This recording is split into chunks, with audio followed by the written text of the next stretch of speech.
ప్రభు చెప్పినట్లుగా మనము ఈ లోకంలో కష్టముల పాలవుదము. అది వాస్తవం. కష్టాలు లేని జీవితము లేదు.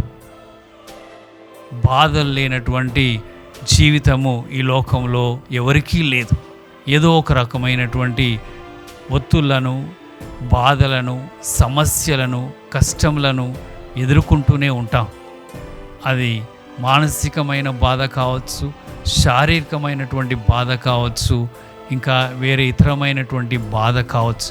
ఏదో ఒక రకమైనటువంటిది ప్రతి ఒక్కరూ ఎదుర్కొంటూ ఉంటారు. మరి అలాంటప్పుడు మనము వాటి నుండి ఏ విధముగా జీవించాలి, ఆ యొక్క బాధల్లో కూడా మనము ప్రభునందు ఏ విధముగా శాంతముగా ప్రశాంతముగా ఉండాలని చెప్పి ఈరోజు మనకి ప్రభు తెలియచేస్తున్నాడు. ధైర్యమును వహింపుడు, నేను లోకమును జయించితిని.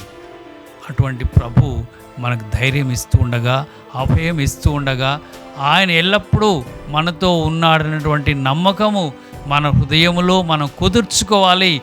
ప్రియమైన దేవుని బిడ్డలారా,